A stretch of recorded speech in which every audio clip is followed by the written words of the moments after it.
I wish I had more discipline because I work hard. But that's not the same as discipline.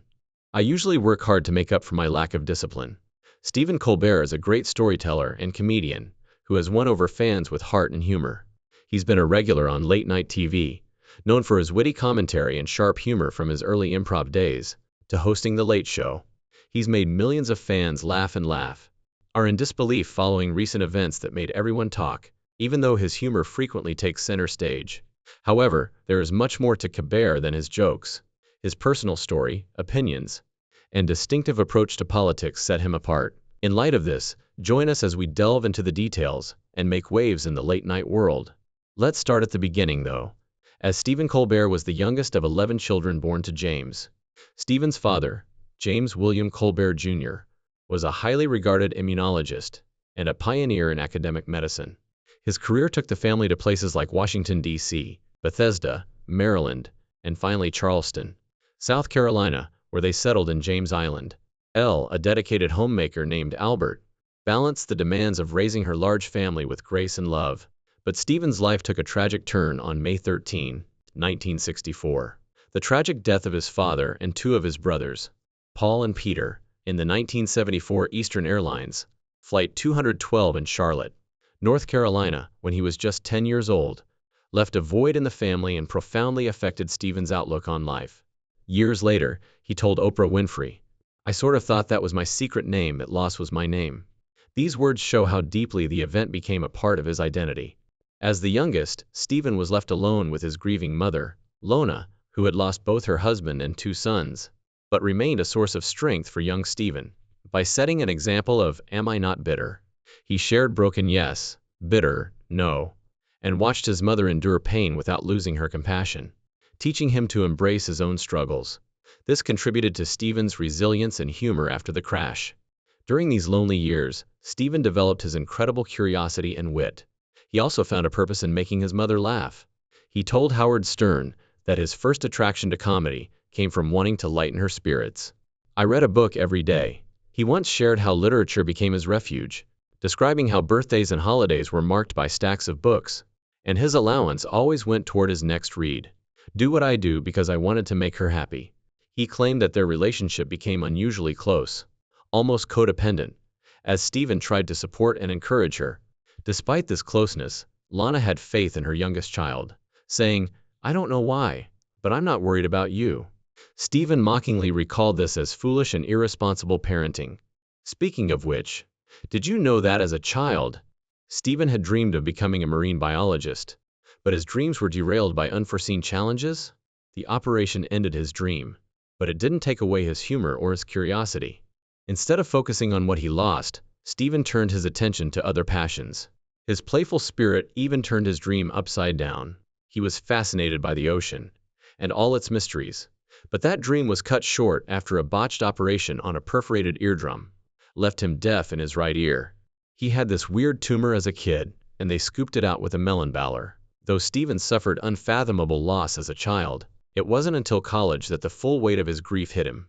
He found solace and purpose in performing at Hampton-Sydney College, where he found himself overwhelmed with sadness. "I didn't really feel the loss until I was in college," he admitted away. Stephen transformed his hearing impairment into a party trick, popping his right ear inside out and back into place, delighting audiences with his quirky talent. He lost 50 pounds in his first year of college, describing himself as green from sorrow.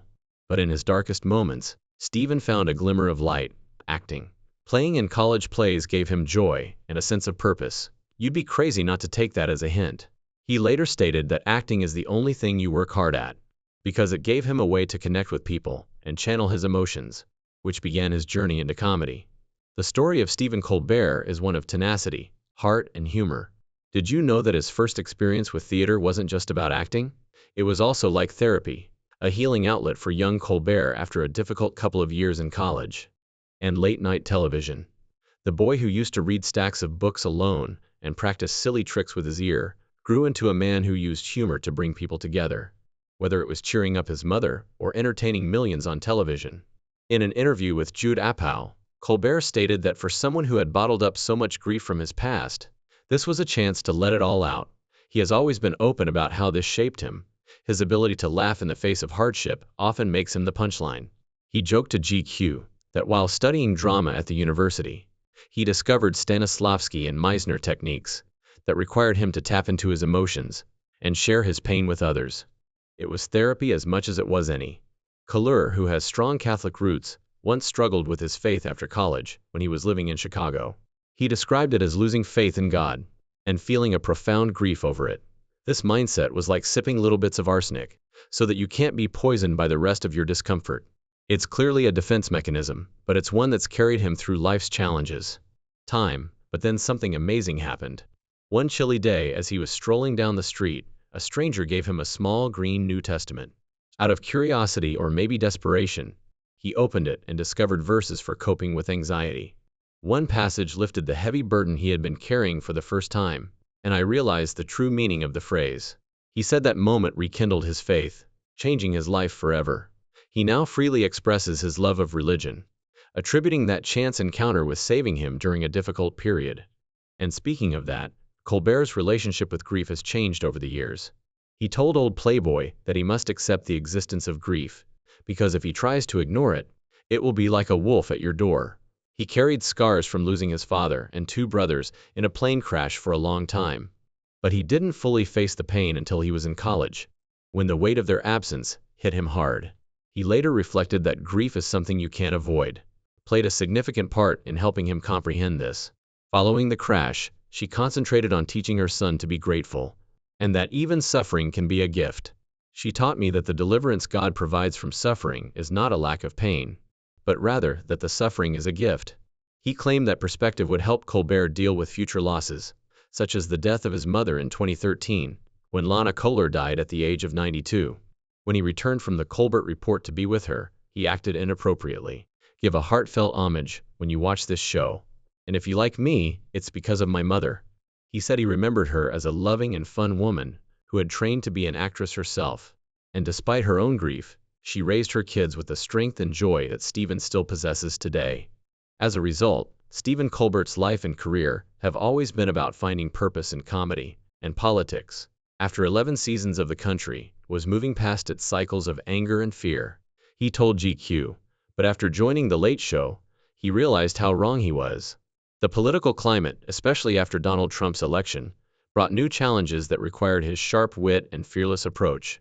Also made him realize that the anger in the country hadn't subsided. He stepped away from the CBER report in 2014, believing that his style of political satire was no longer needed. Though he has identified as left-leaning, his approach to politics is nuanced. He once said, "I have no problems with Republicans, just Republican policies." His faith also influences his views, placing him alongside individuals like Cesar Chavez. This balance of humor, faith, and intellect has made him a voice for those seeking both. "Disappeared were at an emotional 10 at all times," he said. Did you know that Stephen Colbert's early days on The Late Show were anything but smooth? His rough beginning turned into a ratings surge, competing with Jimmy Fallon's Tonight Show. Colbert struggled to draw viewers, and his rating dropped below 2 million, leaving the show in a difficult spot. However, with Donald Trump in the spotlight, everything changed with the 2016 U.S. presidential election. For weeks at a time, Colbert's ratings even surpassed Fallon's, proving that the shift wasn't random. Had grown sharper and more politically charged. As Bill Carroll from Katz Television Group explained, Fallon avoided political humor, but Colbert went all out on Trump. This audacious strategy engaged viewers and revived The Late Show, but Colbert didn't celebrate Trump's victory. Looking back on that night, he revealed that the audience was crying uncontrollably. And we had a ton of pre-taped pieces based on various outcomes. But none prepared for the night left a lasting impression on Colbert, who later declared that the next person who says, "You must be happy Trump won," is going to have their eyes carved out. Speaking of which, Colbert's evolution on The Late Show not only increased ratings but also changed the rules of late-night television. Known for his scathing political satire, Colbert has made his show a platform for navigating polarizing issues. Ultimately, they scrapped most of their material and improvised, dealing with the reality of the results in real time. Even when it gets him into trouble, his humor is witty, nuanced, and unrepentant. One of his most talked about moments occurred during a May 2017 monologue, in which he delivered a harsh critique of Trump. However, the remarks sparked an FCC investigation due to allegations of obscenity. Trump responded by calling Colbert a no-talent guy and accusing him of being filthy. Rather than back down, Colbert grinned and told his audience, "The President of the United States has personally come after me in my show." Considering his role on late-night TV, Colbert told The Hollywood Reporter that making comedy out of politics is a privilege and that he believes he has the best job in America. Colbert's humor isn't just entertainment, it's a way to make sense of a chaotic world. However, behind the scenes, his journey on The Late Show was a learning curve that involved striking a balance between control and creativity. Leaving the Colbert Report, where he was in charge of almost everything, when Colbert sought to supervise his new show at first, he objected. Employing a showrunner and taking on responsibilities, such as overseeing subordinate employees and props and graphics. But The Late Show's enormous scope made that strategy, Colbert claimed, that the burden of managing every aspect left him weary and impacted his performance, saying it was unsustainable and compared to jumping from go-kart to NASCAR. Jon Stewart, a longtime friend and former coworker, worried that he was overdoing it. Stewart added, and as he put it, hosting The Late Show requires a level of ease and enjoyment that can't be achieved when bogged down by details. It's not healthy for someone who also has to perform, so Colbert stepped back from some responsibilities and allowed others to take the lead. This change brought new energy to the show and allowed Colbert to focus on connecting with his audience. However, you see, Colbert's transition to The Late Show wasn't just about adjusting to a larger format. It also required a new approach to Colbert, needed to connect with guests more authentically. I thought it would be a natural transition, but it was a real revelation to realize I needed to change. Over time, Colbert improved as an interviewer, becoming a better listener who allowed guests to open up and share their perspectives. He also found his voice again. On the Colbert Report, he played a character, and his guests were frequently there to represent ideas rather than share personal stories. Authority, a show insider, told Vulture, but not all of the guests were successful. Casey Affleck and Oliver Stone's appearances were particularly awkward, despite Bear's best efforts. But these moments didn't stop him.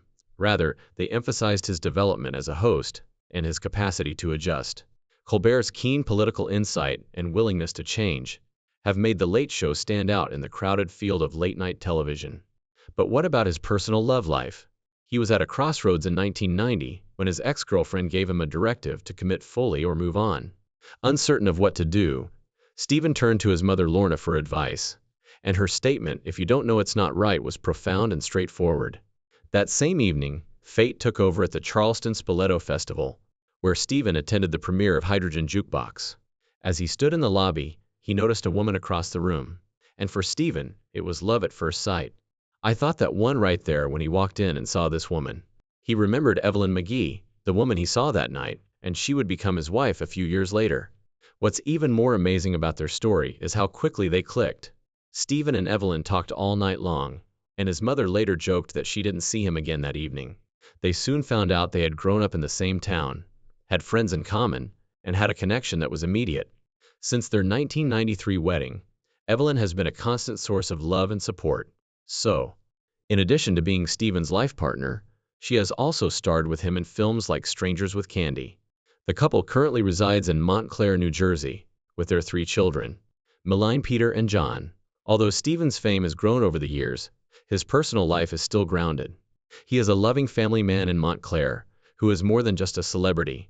He is a husband, a father, and a part of the community. His pride and joy are Evelyn's 3 children, and he has made it a point to, despite his busy profession, I read to the kids to be present in their lives. He stated in an interview that warmth and playfulness are characteristics of the Colbert household. Most nights, I'm big on hugging, and we are very silly. A neighbor once remarked that Stephen and his family are very content, and that you can always see them together. He also mentioned that community has always been important to him, because he doesn't shy away from leading a typical family life. In fact, he cherishes it. I don't see anything wrong with that, he told Parade. As a proud Catholic, Stephen's Catholic faith is another pillar of his life, despite facing unthinkable challenges. Evelyn, the president of the Montclair Film Festival's Board of Trustees, shares Stephen's love for community, and they have built a life centered on family creativity and mutual respect. Many performers fear being ordinary because they confuse ordinary with common. This perspective keeps him grounded. I get to actually talk to someone who will take me seriously when I talk about religion," he joked, adding that the children's innocence and curiosity remind him of the simplicity of faith. Despite tragedy at a young age, Stephen's faith has remained a guiding force. He attends church every Sunday with his family and has even taught Sunday school classes. Stephen's connection to his faith is reflected in a card he keeps on his desk that reads, "Joy is the most infallible sign of God's presence." This card that a priest friend gave him sums up his outlook on life. Joy isn't about ignoring life's challenges. Rather, it's about finding light, even in the darkest moments. This viewpoint was greatly influenced by his mother Lorna, who taught him to be thankful for life, despite its challenges after the deaths of his father and two brothers. "What she taught me is that the relief that God provides from pain isn't pain at all, but rather that the pain is actually a gift." He once stated that this lesson has influenced how Stephen manages his personal and professional life. Do you know that, if there is one passion that Stephen Colbert proudly displays, it is his love for J.R.R. Tolkien. After his father and brothers passed away tragically, young Stephen turned to books as a way to escape. Tolkien's fantastical worlds became his safe haven, allowing him to escape his adolescence and all of that grief. He claimed that his love for Tolkien is more than just a gift. The Hobbit director Peter Jackson once praised Stephen for his extensive knowledge of Middle-earth and his fluency in one of Tolkien's fictional Elvish languages, Quenya. In 2013, Stephen and his family even made cameo appearances in The Hobbit, The Desolation of S.M., fulfilling a lifelong dream. Beyond Tolkien, Stephen's comedic genius is evident in his satirical work on The Daily Show, where he developed an on-air. In this caricature, Stephen made fun of media-driven personalities who value style over substance. One of his most notable contributions was the term truthiness, which humorously highlights the tendency to believe something based on feelings rather than facts. "I can talk about anything, and it is news because I say so." He was inspired by conservative pundits to create this persona, which he later refined on the Colbert Report. This character was described as a well-intentioned, poorly informed, high-status ID. The Colbert Report's distinctive viewpoint made it a cultural phenomenon. But as you can see, these traits of insight and flexibility have not only contributed to Colbert's success, but have also assisted him in navigating controversies on and off screen. One such instance occurred in 2014, when a joke on the report caused an unexpected backlash on social media, which was a turning point that tested Colbert's strategy to satisfy Satin's Cancel Colbert campaign. The controversy began when the Colbert Report made a satirical joke about the Washington Redskins charitable foundation. The show's goal was to show how ridiculous racism is, but one part of the joke that was tweeted by the show's official account incited outrage. It said, "I am willing to show Asian community I care by using the Ching Chong Ding Dong Foundation for sensitivity to Orientals," or whatever activist Sui Park's campaign was calling for the cancellation of the show. Despite the uproar, the campaign didn't cancel Colbert. Instead, it highlighted the difficulties of using humor to address serious issues. Park Fade's threats, harassment, and doxing, all for criticizing a popular show, took a dark turn. She reflected on the backlash and said that well-intentioned racial humor doesn't actually do anything to end racism. Though she didn't directly address the campaign, the incident served as a reminder of how divisive. In 2017, Colbert was the target of yet another online campaign, this time using the hashtag Fire Colbert, the Fire Kohler controversy. The uproar started after Carr's scathing monologue about President Trump, in which he was upset that Trump had insulted a close friend, CBS anchor John Dickerson. In response, Colbert delivered a fiery monologue that included the now famous line, "The only thing your mouth is good for is being Vladimir Putin's cockholster." The joke caused backlash. "I don't regret that I believe Trump can take care of himself. I have jokes he has the launch codes, so it's a fair fight." Colbert acknowledged that he might have chosen different words, but stood by his intent. Life is short, and anyone who expresses their love for another person in their own way is to me an American. Despite the criticism that the joke was crude and homophobic, the FCC even launched an investigation to determine whether it violated broadcast standards. Through this controversy, Colbert demonstrated his ability to handle criticism while remaining true to his comedic voice. He knew how to turn even the most heated backlash into a moment of triumph for Scaramucci and other awkward moments in 2017. Colbert made headlines when he announced an exclusive interview with Anthony Scaramucci, the brief White House communications director. He claimed that the audience applauded his unapologetic stance, and even actor Jim Parsons laughed when he said the joke was titillating rather than homophobic.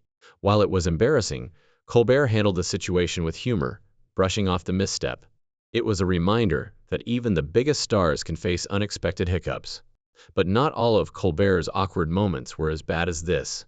Once this fell right, Colbert boasted on his show. But his exclusive claim quickly fell apart when ABC's George Stephanopoulos secured an interview with Scaramucci the day before. Scaramucci's team had apparently double-booked the interviews. Kelly Ripa, a harmless talk show host, once revealed how her son nearly got into trouble at school because of Colbert's illustrated book, I Am a Pole, and So Can You. The book is a parody of children's literature and features a pole trying out various jobs, including working as a stripper pole. Ripa's son brought the book to school, where the teacher was not amused. Colbert's humor can occasionally blur boundaries, but it's this unpredictable nature that keeps his fans returning for more Trump-related content. Joke at a time. One of the defining characteristics of Stephen Colbert's late-night career has been his ongoing feud with Donald Trump. Trump has repeatedly called Colbert a no-talent guy, very boring, and a complete loser. But Colbert seems to thrive on Trump's attacks, frequently using them as material for his show. In 2024, Colbert made waves by calling Trump Bing during a PBS interview.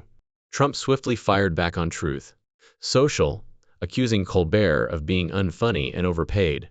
Because I called him boring, and because I knew it would make him angry, the audience erupted in laughter, demonstrating once more that Colbert is able to turn criticism into comedy gold. In one episode, Colbert made fun of Attorney General Merrick Garland for not prosecuting Trump sooner.